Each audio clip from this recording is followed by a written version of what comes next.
محمد رسول الله صلى الله عليه وسلم.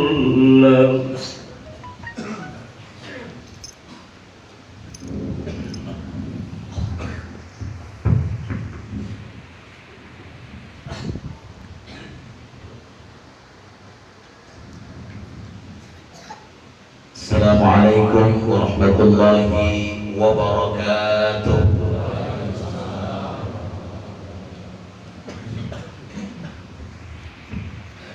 Astagfirullahaladzim, astagfirullahaladzim, astagfirullahaladzim. Allahumma salli ala Sayyidina Muhammad wa ala ali Sayyidina Muhammad.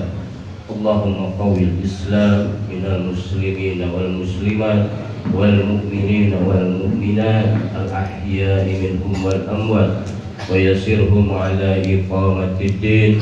Rabbi ikhtim lana minka bil khair wa ya khairun nasirin birahmatika ya arhamar rahimin walhamdulillahi rabbil alamin.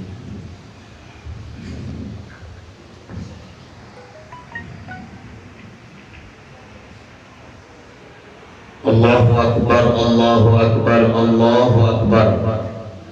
Allahu akbar, Allahu akbar, Allahu akbar. Allahu akbar, Allahu akbar, Allahu akbar. Allahu akbar kabira walhamdulillahi katsira wa subhanallahi bukratan wa asila.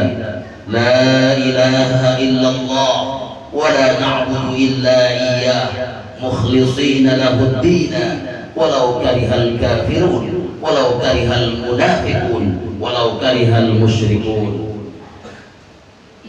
Alhamdulillahilladzi la tasqunun nufusu illa bihubbihi wa la tatma'innul qulubu illa bidzikrih wa la yadrikun najah illa bitaufiqih wa la yaqa'u amran illa biidnih wa la tanalu sa'adah illa bita'atih. Ashhadu an la ilaha illallah wahdahu la syarika lah wa ashhadu anna sayyidana Muhammadan abduhu wa rasuluhu la nabiyya ba'da. Allahumma salli wa sallim wa barik ala sayyidina wa habibina wa syafi'ina wa maulana Muhammadin khairil bariyah wa ala alihi wa sahbihi wa mawala. La hawla wa la quwata illa billah. Amma ba'du. Usikum wa nafsi bitaqwallah faqad fazal muttaqun. Qala Allah ta'ala fi kitabihil karim, a'udzu billahi minasy syaithanir rajim. Ya ayyuhalladzina amanu taqullaha wal tanzur nafsum ma qaddamat lighad wattaqullaha innallaha khabirum bima ta'malun. Shadaqallahul azim wa sadaqa rasuluhun nabiyul habibul karim wa nahnu ala dzalika minasyahidin wasyakirin walhamdulillahi rabbil alamin.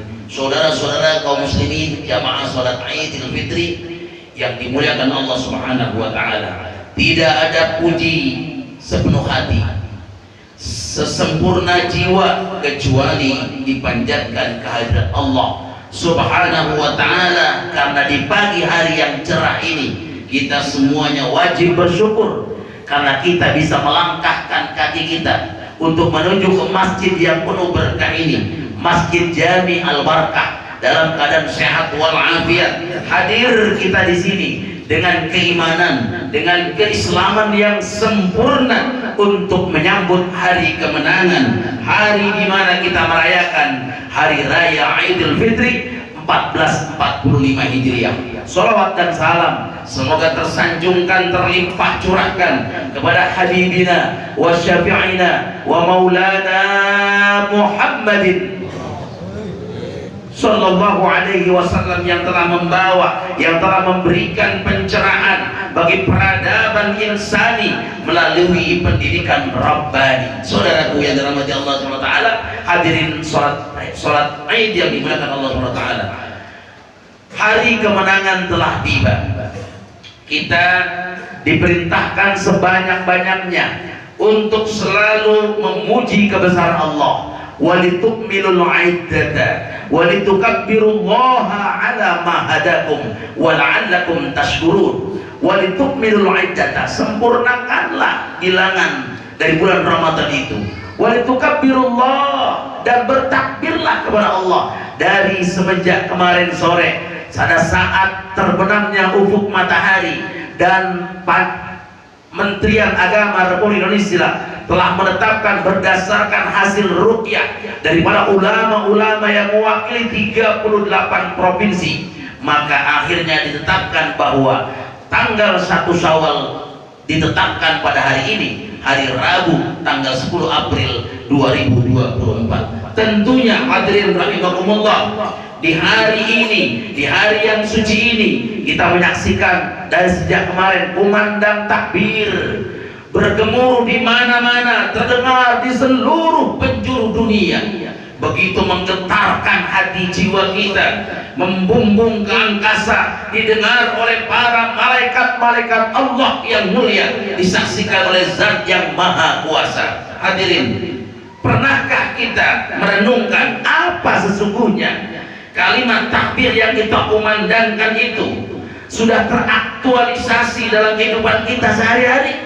Ketika kita mendengar Allahu Akbar, Allahu Akbar, Allahu Akbar, La ilaha illallah, Wallahu Akbar, Allahu Akbar, Walillahil hamd. Ketika kita mendengar lantunan takbir Allahu Akbar, Allahu Akbar, maka ketika mengucapkan kalimat Allahu Akbar, sesungguhnya makna itu adalah kullu ma siwallahi asghar, segala sesuatu selain Allah semuanya adalah kecil, yang hanya Allah Subhanahu wa taala yang maha besar, semuanya kecil. Kekayaan yang kita punya hari ini, yang kita bangga-banggakan, yang kita tumpuk-tumpuk kekayaan itu, sesungguhnya itu adalah kecil, amanat dari Allah Subhanahu wa taala. Keluarga yang selama ini kita puja, kita puji anak-anak kita, istri kita, suami kita, semua yang kita sanjung-sanjung, sesungguhnya itu kecil di hadapan Allah. Jabatan, kehormatan yang menjadi rebutan, kemudian kesenangan yang melalaikan, rumah mewah, kendaraan yang menjadi impian, tidaklah lebih besar di hadapan Allah, di hadapan kita, dibandingkan kebesaran Allah. Hanya Allah yang maha besar. Allahu Akbar, Allahu Akbar, Allahu Akbar, Allah yang maha besar.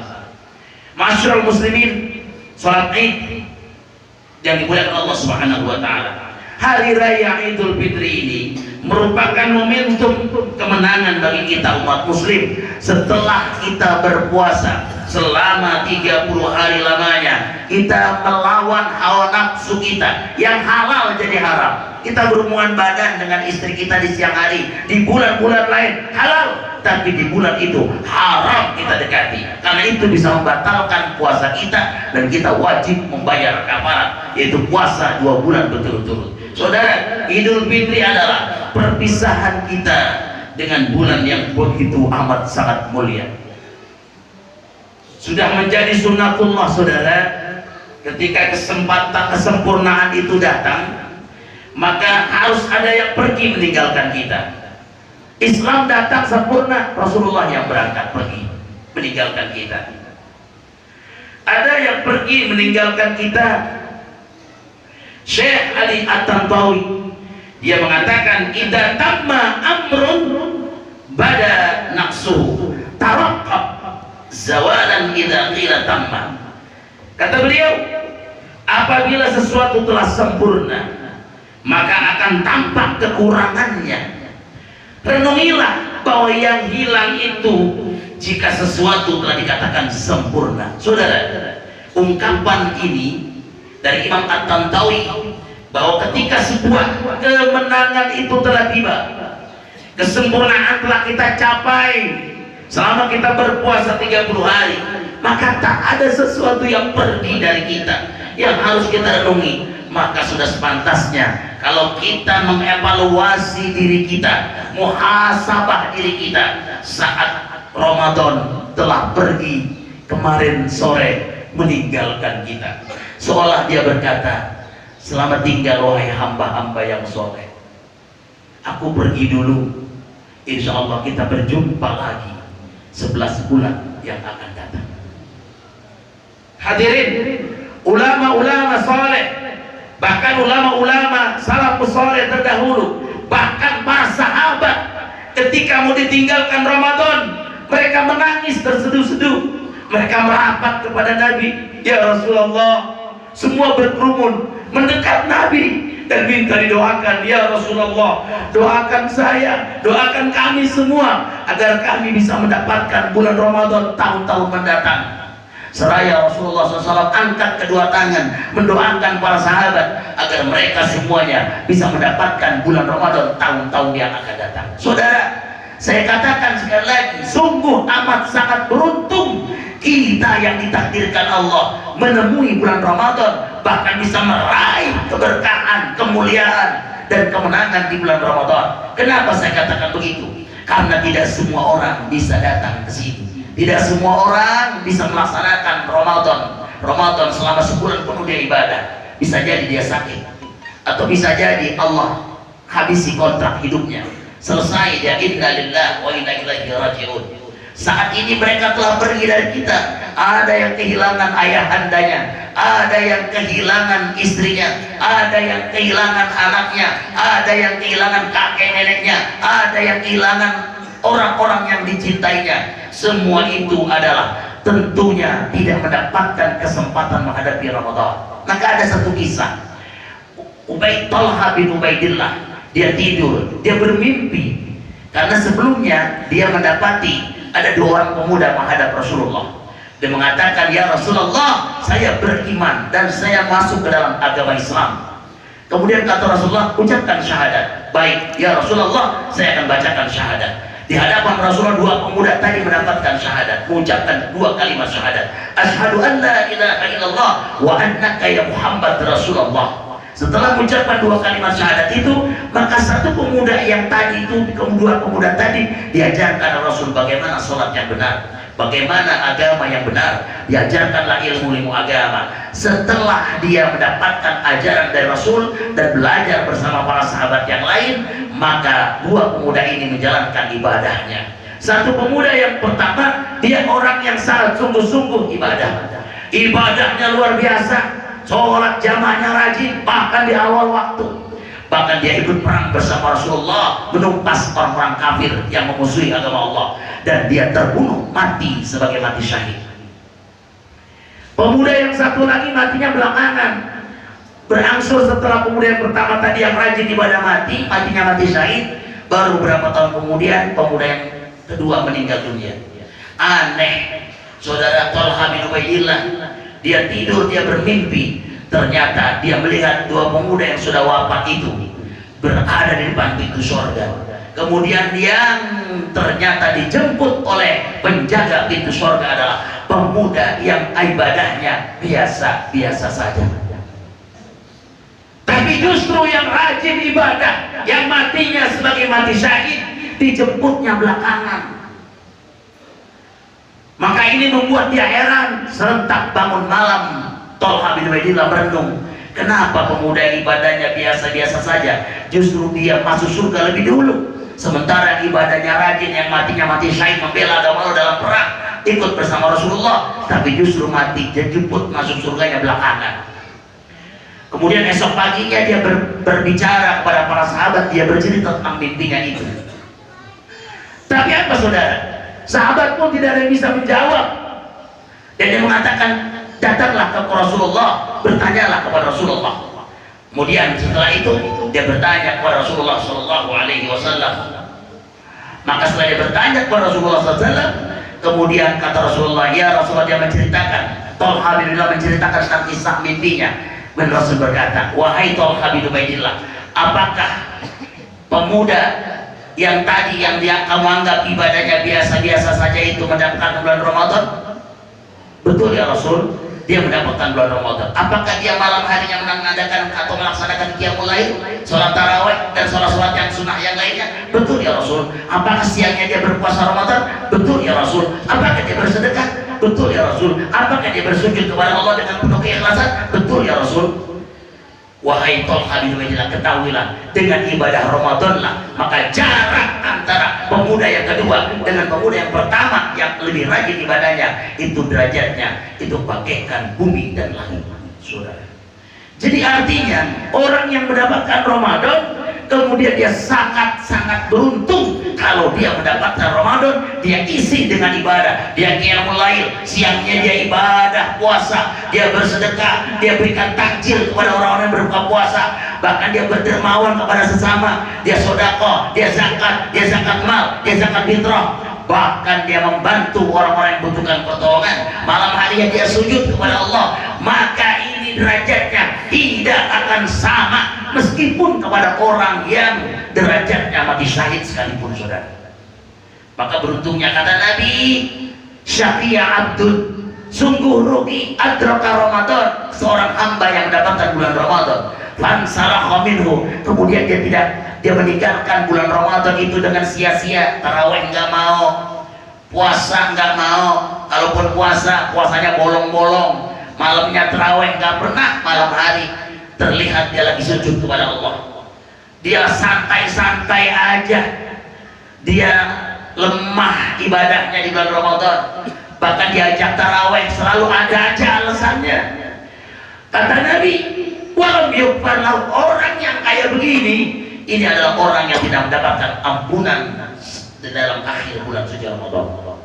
Maka yang seperti ini insya Allah kita yang kumpul di sini semuanya akan mendapatkan ampunan dari Allah Subhanahu wa Ta'ala. Yang predikat ampunan itu adalah kita memperoleh di samping ampunan Allah, kita memperoleh derajat kemenangan, yaitu derajat ketakwaan sebagai muttaqin. Amin ya Allah ya Rabbal Alamin. Saudaraku yang dirahmati Allah Subhanahu wa Ta'ala, Umar bin Abdul Aziz pernah berkata dalam khutbah Idul Fitrinya, ini seorang ulama, ini yang sangat hampir sama dengan keadilannya Umar bin Khattab, Umar bin Abdul Aziz. Siapa yang gak kenal keadilannya? Bahkan memerintahnya cuma 2 tahun, tapi keadilannya terkenal sealam seantero alam jagat raya. Bahkan kisahnya itu dimuat di dalam beberapa riwayat. Bahkan dia termasuk orang yang sangat-sangat adil, khalifah yang hampir menyamai Umar bin Khattab. Ketika dia khutbah Idul Fitri, dia memberikan sambutan khutbahnya dengan mengatakan, yang saya terjemahkan ke dalam bahasa Indonesia, wahai rakyatku semua, kata beliau, kalian telah berpuasa karena Allah selama 30 hari, kalian juga telah menaikkan sholat malam selama 30 hari yang bertarawih dan melaksanakan sholat-sholat sunat yang lain.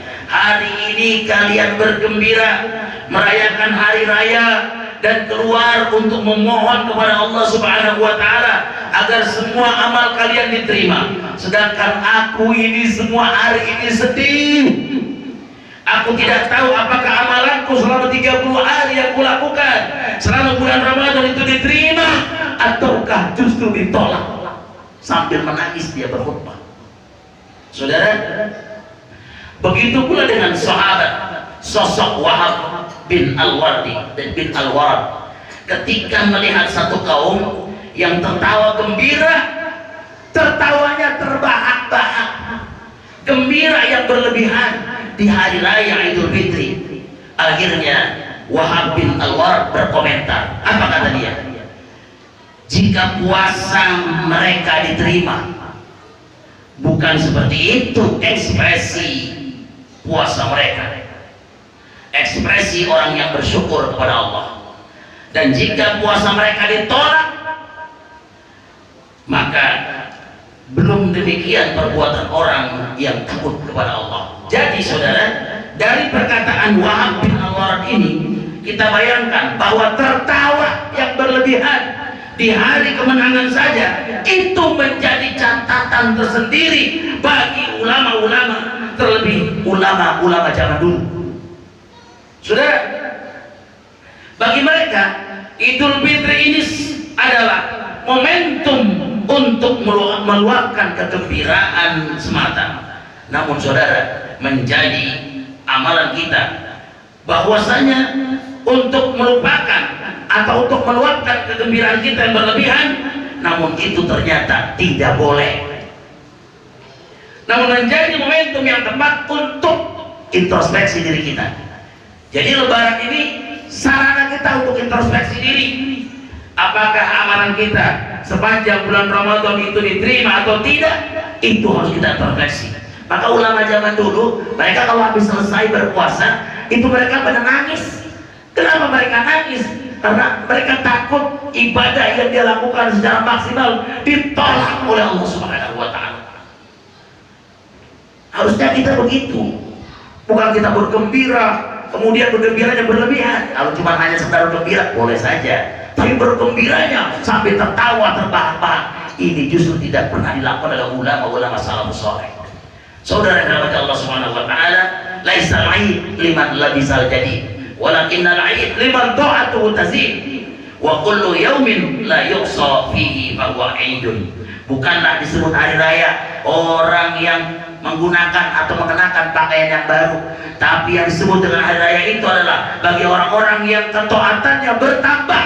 Jadi kalau hari ini ada orang yang ketaatannya bertambah kepada Allah, itulah sebenarnya dia sedang berhari raya. Dan setiap hari yang tiada maksiat di dalamnya itu, maka itulah hari raya. Jadi hari raya itu bukan diisi dengan kemaksiatan. Sebulan puasa ibadahnya rajin, lebaran diisi dengan kemaksiatan. Ya Rabbana na'udzubillahi min dzalik. Oleh karena itu sebelum saya akhiri khutbah ini ada 3 indikator, bahwa indikator ini adalah menjadi tolak ukur bahwa ibadah yang kita lakukan selama bulan Ramadan diterima atau tidak. Ini indikatornya. Pertama, istiqomah dalam kebaikan adalah tanda diterimanya amal kebaikan selama bulan Ramadan. Saudara, dalam kitab tafsir Ibnu Katsir di sana disebutkan, kata pengarang kitab tersebut mengatakan, min thawabil hasanati al hasanatu ba'daha wa min jazaa'i sayyi'ati as-sayyi'atu ba'daha. Di antara balasan kebaikan dari Allah itu adalah dia kebaikan selanjutnya. Jadi kalau dia diantaranya balasan kebaikan itu, kalau setelah kebaikan dilakukan dia makin baik, itu pasti diterima ibadahnya. Tapi justru diantara balasan kejelekan adalah kejelekan selanjutnya. Di antara tertolaknya amal ibadah kita adalah jika setelah hari ini besok kita bermaksiat, maka kita tidak pernah takut dengan berbuat maksiat. Itu berarti ibadah kita bulan Ramadan ditolak oleh Allah Subhanahu wa Ta'ala. Itu indikatornya. Saudara, Ibnu Rajab Al-Hambali mengatakan, balasan dari amalan kebaikan adalah amalan kebaikan selanjutnya. Maka barang siapa melaksanakan kebaikan lalu kemudian melanjutkan dengan kebaikan-kebaikan lainnya, maka itulah sebenarnya tanda diterimanya amal seseorang. Itu kata Ibnu Rajab Al-Hambali. Begitu pula sebaliknya, kalau orang itu melaksanakan suatu keburukan, kemudian keburukan itu dia lakukan, dia melaksanakan kebaikan terus terhenti, justru dia lakukan adalah keburukan selanjutnya, itu adalah indikator ditolaknya amal ibadah seseorang.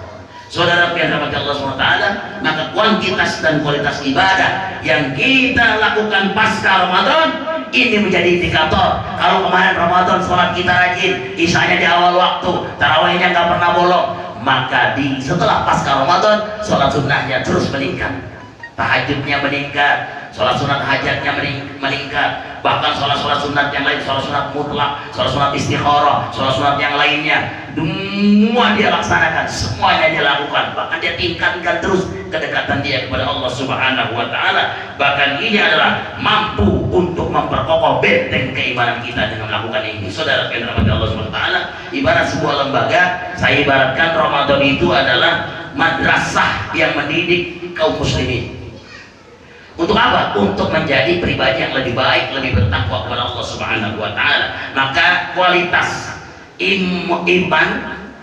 iman itulah yang harus terus meningkat dan tidak bisa terkalahkan oleh virus-virus kemaksiatan. Ini ciri-ciri orang diterima ibadahnya. Imam Bishr Al-Haris Al-Hafi pernah ditanya tentang orang-orang yang hanya rajin dan orang itu hanya sungguh-sungguh beribadah di bulan Ramadan saja, sementara bulan-bulan lainnya tidak. Maka beliau katakan, kata beliau begini, bi'sal qaum la ya'rifuna Allah haqqan illa bi syahr Ramadan. Inna as-salih alladhi yata'abbadu wa yajtahidu sanata kullaha. Artinya bahwa mereka adalah orang-orang yang sangat buruk perlakuannya. Siapa yang buruk? Kita mungkin di antara kita ada. Siapa? Mereka yang tidak mengenal hak Allah, kecuali dia kenal hak Allah hanya pada bulan Ramadan. Hamba Allah yang soleh itu adalah orang yang rajin ibadah dan dia tetap istiqomah, sungguh-sungguh dalam ibadahnya itu sepanjang tahun. Saudaraku yang dirahmati Allah SWT, alhasil Idul Fitri ini adalah hari wisuda bagi kita, wisuda kelulusan seorang hamba. Setelah 1 bulan dia berpuasa, bukti kelulusannya itu adalah dia mampu menjaga eksistensi soleh. Setelah Ramadan dia berlalu, kemudian dia memperoleh ketenangan hati, batinnya tenang, jiwanya tenang. Kalau dia melakukan perbuatan tidak gerasa gerusu.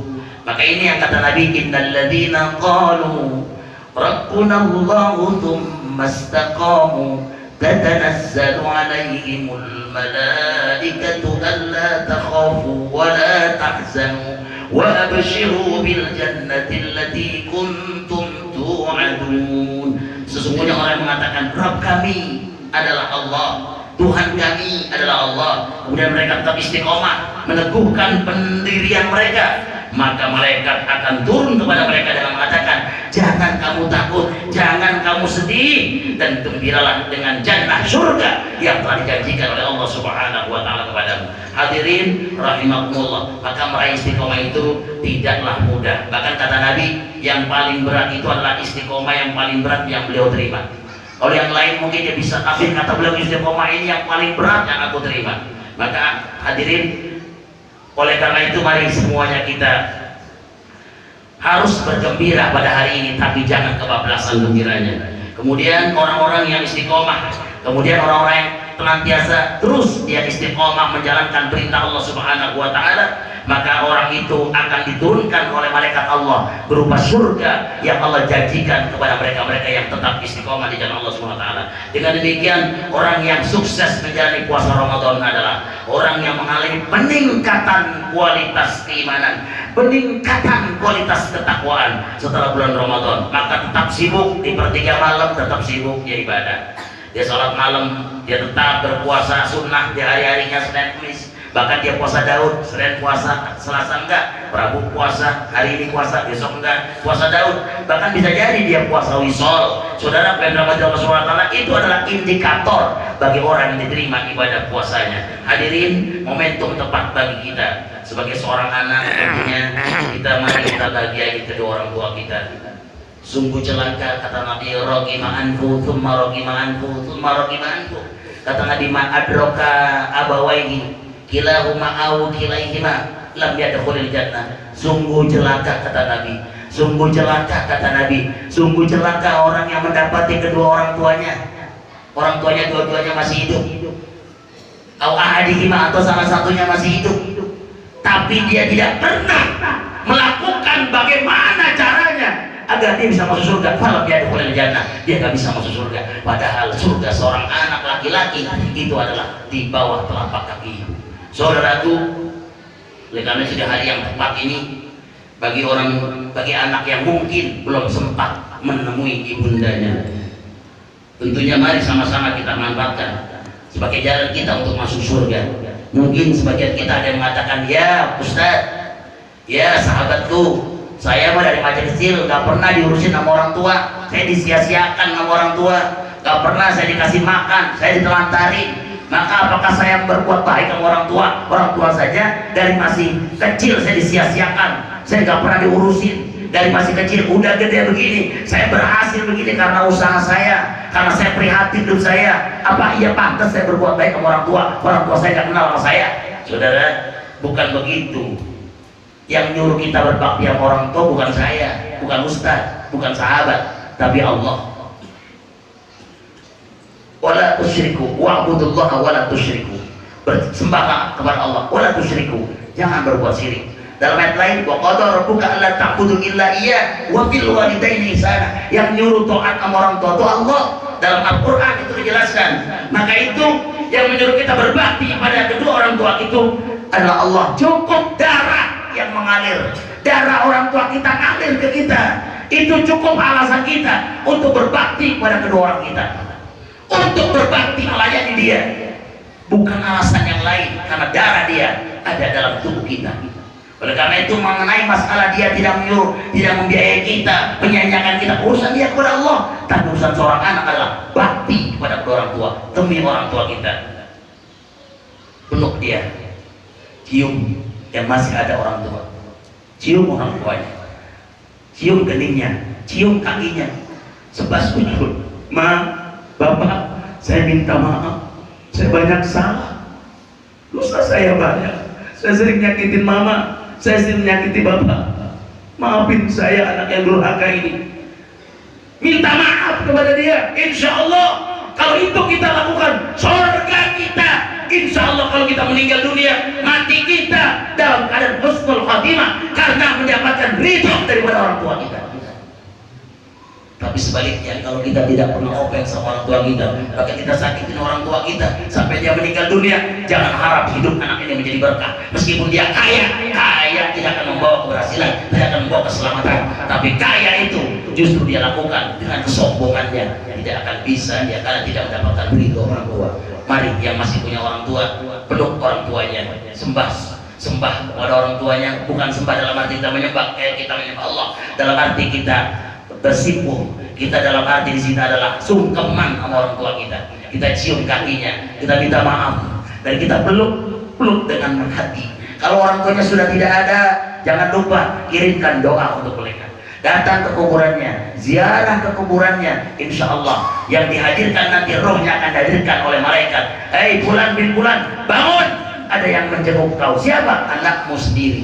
Masya Allah, orang tua akan merasa bahagia dan bangga ketika anak masih ingat sama orang tua meskipun orang tuanya sudah wafat. Saudaraku yang dirahmati Allah Subhanahu wa Ta'ala, itu indikator yang kedua, yang pertama. Yang terakhir, indikator yang kedua adalah ketenangan hati adalah tanda diterimanya amal kita. Saudaraku, indikator diterimanya amal ibadah kita di bulan Ramadan adalah kita rasa nampak spiritual kita itu, yaitu ketenangan dalam hati kita, kepuasan hati kita ketika kita beribadah kepada Allah, hati kita tenang, damai, kita merasa dekat kepada Allah. Maka kata Syekh Ibnu Athaillah dalam hikmahnya mengatakan, man wajada thamrata amalihi ajilan fahuwa dalilun ala wujudil qabul. Siapa yang memetik buah dari amalnya seketika di dunia, maka itu menunjukkan Allah menerima amal ibadahnya. Jadi siapa orang yang merasa menikmati ibadahnya itu, dia terasa ketika dia ibadah tenang, damai, tentram, dia merasa dekat dengan Allah, itu sebenarnya indikator dia diterima amal ibadahnya. Kalau dia masih gelisah, dia masih belum fokus, dia masih kemana-mana pikirannya, itu bisa jadi alamatnya ibadahnya belum diterima dan tidak menghasilkan apa-apa dari ibadahnya, tidak membawa dampak yang sangat positif terhadap perkembangan karakternya. Saudara yang dirahmati Allah SWT, oleh karena itu mari sama-sama kita berbuat baik kepada sesama, terlebih kepada anak yatim. Kalau ada sekarang anak yatim yang masih di samping kanan kiri kita, beliau menangis karena nggak punya beras, beliau menangis karena nggak punya pakaian baru. Kalau anak kecil itu sangat berarti pakaian baru. Kalau kita yang dewasa nggak perlu lagi bagi kita. Kalau ada di antara kita sementara kita pakai pakaian seragam keluarga, kita pakaian seragam keluarga mewah, sementara anak yatim di kiri kanan kita, mereka menangis, mereka tidak punya daging, mereka tidak punya makanan untuk dimakan pada hari ini. Maka kata Nabi, "Al-Nuhum bihadzal yaum." Cukupkan kebutuhan mereka. Kita tidak pernah menoleh ke kanan dan ke kiri. Padahal di situ ada Allah. Kalau kita bantu mereka, mereka akan merasa bahagia dan mereka mendoakan kita.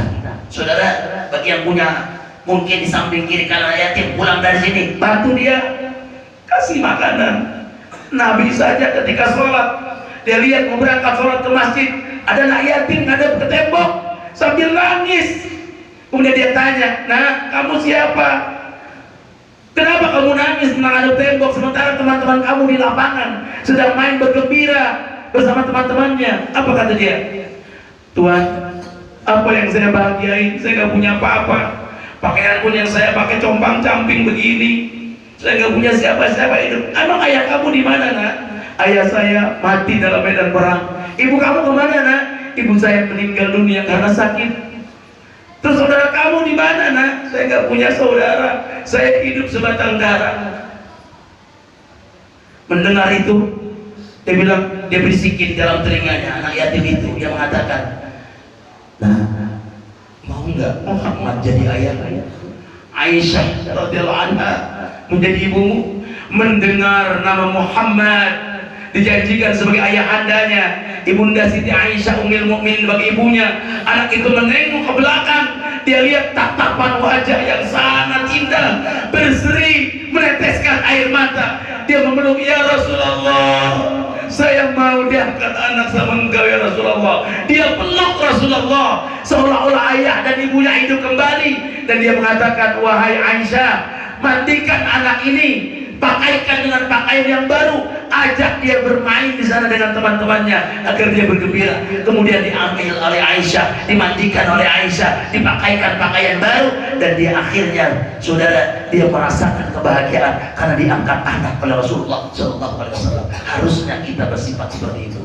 Mudah-mudahan khutbah yang lama ini memberikan inspirasi bagi kita. Semoga kita semua menjadi hamba pribadi yang baik. Selepas pasca Ramadan, kita menjadi orang lebih baik, menjauhi maksiat, menjalankan kebaikan-kebaikan. Mudah-mudahan aminkan ini semuanya. Semoga Allah panjangkan umur kita. Allah Subhanahu wa Ta'ala senantiasa mempertemukan kita dengan bulan Ramadan tahun-tahun yang akan datang. Kita bisa beribadah selama bulan Ramadan, karena bulan Ramadan bulan yang sangat mulia, yang sangat indah kita beribadah, yang sangat enak sekali kita beribadah. Insya Allah Ramadan yang akan datang kita bisa menemukannya kembali. Amin, dengan izin Allah tentunya. Barakallahu alaihi. Allahu Akbar, Allahu Akbar, Allahu Akbar. Allahu Akbar, Allahu Akbar, Allahu Akbar, Allahu Akbar. Allahu Akbar kabira, walhamdulillahi katsira, wa subhanallahi bukratan wa asila. La ilaha illallah wahdahu la syarika lah. Alhamdulillahi rabbil alamin. Alhamdulillahi rabbuna wa nashkuruhu lillah, wa ashhadu an la ilaha illallah wahdahu la syarika lah. وأشهد أن سيدنا محمدا عبده ورسوله لا نبي بعده. اللهم صل وسلم على سيدنا محمد وعلى آله ومن تبعه بإحسان إلى يوم القيامة. الله أكبر، الله أكبر، الله أكبر. قال الله تعالى في كتابه الكريم: أعوذ بالله من الشيطان الرجيم. بسم الله الرحمن الرحيم. يا أيها الذين آمنوا اتقوا الله حق تقاته ولا تموتن إلا وأنتم مسلمون. أيها المسلمون اتقوا الله حق تقاته ولا تموتن إلا وأنتم مسلمون. إن الله وملائكته يصلون على النبي يا أيها الذين آمنوا صلوا عليه وسلموا تسليما. اللهم اغفر للمسلمين والمسلمات والمؤمنين والمؤمنات الأحياء منهم والأموات إنك قريب مجيب الدعوات يا قاضي الحاجة ويا كافي المهمة إنك على كل شيء قدير. اللهم ربنا تقبل منا إنك أنت السميع العليم.